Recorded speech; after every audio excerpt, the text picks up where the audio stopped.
Even within the Nigerian customs itself, what level of attention is it paying to imports coming in directly from Turkey? Oh, of course, you are seeing it. I mean, because of the fact that previous arms seizure is always traced to that country, we are paying more attention to containers coming from that. But not only Turkey.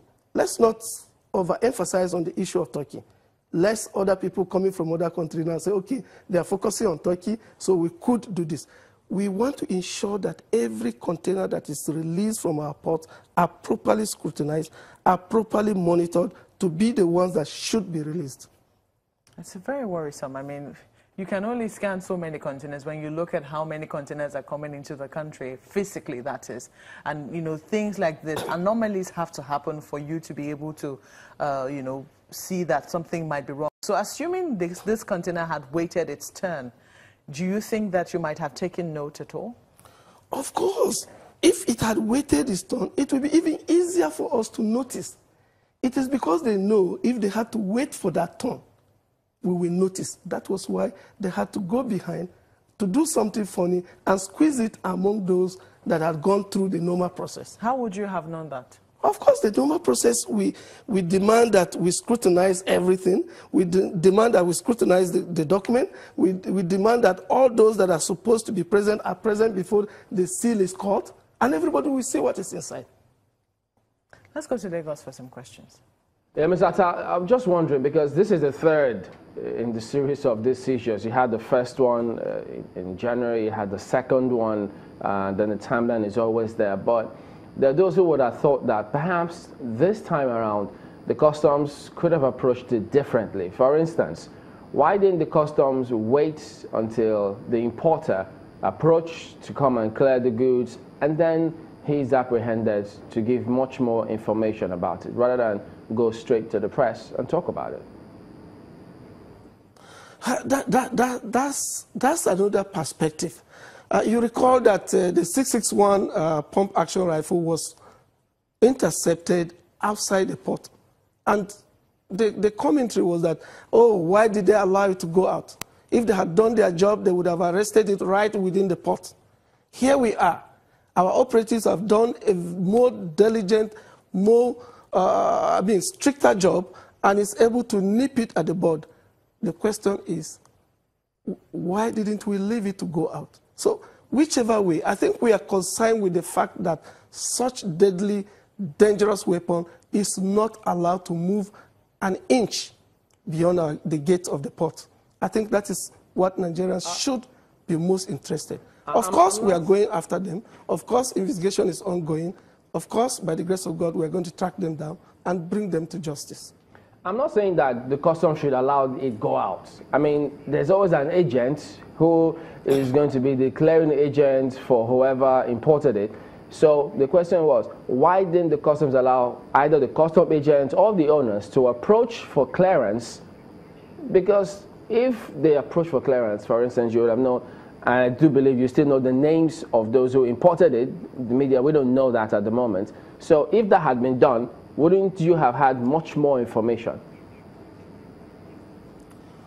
Well, that's a perspective. But, you know, the security instincts demands that whenever you see something is wrong, you take action immediately.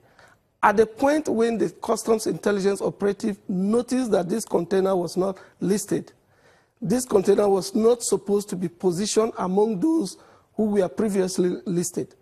I mean, training demands that he acts, and he acted. And it was transferred to the enforcement unit and eventually discovered to be containing these deadly weapons. I think he has done what is right. He has succeeded in bringing about the interception of this container. The officer alleged to have authorized the cutting of the seal, and the terminal clerk who had a hand in the cutting of this seal have been picked up. Of course, they will lead us. They provide a lead further to who gave them those documents, who was the agent, who is the import. I mean, investigation will reveal all that. But the important thing to us now is the fact that we have secured this container, and we have also arrested 2 people who we provide useful information. Of course, they are already providing useful information. Well, the customs did talk about preliminary investigation and told us where it came from, but I'm not sure I heard the name of the importer or the company. Well, the name of the country it came from, which is Turkey, has been mentioned. At this stage, I don't think it will be in the interest of a proper investigation to begin to mention the address, the name of the importer, the consignee, where it's going and all that. Investigation will unravel that, and at the appropriate time, of course, we are going to turn out our investigation and make it public. So why didn't the customs just wait and give us proper information rather than give us half information, which doesn't help anybody or any moving forward? It does help people. To the extent that Nigerians know that the customs is working, to the extent that Nigerians know that the customs have intercepted 1,100 rifles, that, I mean, you just have to imagine the consequences of unleashing this huge number on the security of this country. So now that you have succeeded in this third situation where we've been recording since January, what is it that you did differently, would you say, from the other two cases? This particular one, what we've done differently? Yes. Well, the fact that, of course, the first one, the 661, was intercepted outside the port. This one is nipped right in the port. That is a difference. It didn't escape our scrutiny. It didn't exit the port. That's the major difference here. How do you know? I mean, what reassurance is the Nigerian customs going to give us? We know that the scanners are not working, and for a lot of Nigerians, that is a big concern. What is the reassurance that the Nigerian customs will give? I mean, I think we should also be directing these questions to the Nigerian Ports Authority and the DG of the Nigerian Ports Authority in terms of what they're doing to make sure that the scanners in the ports are working. But in the meantime, what is the Nigerian customs going to do to reassure Nigerians that indeed, when we do catch things like this, these are the only ones that are coming into the country, not that so many more might have escaped into the country?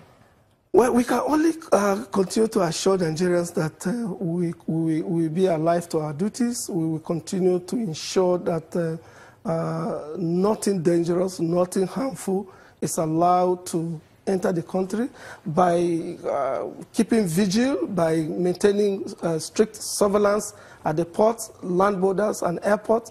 I told you earlier that the customs we have today is a service that is increasingly intelligence-driven. You know, the Controller General of Customs is a retired military police officer. He's brought his experience in the world of intelligence to bear in his administration of the service. And so we have a service that is more responsive, more intelligence-driven, and it's yielding results. Would you say that your men understand the enormity of the responsibility that has been placed on their shoulders? Of course we do. We do. More so that we are product of the society. We experience the security challenges going on around us, and therefore we do all it takes to further secure this country. Well, we have to thank you most kindly for coming on Sunrise Daily. Deputy Controller Joe Atta is the Public Relations Officer of the Nigeria Customs Service. Sunrise Daily will continue in just a moment. Please stay with us.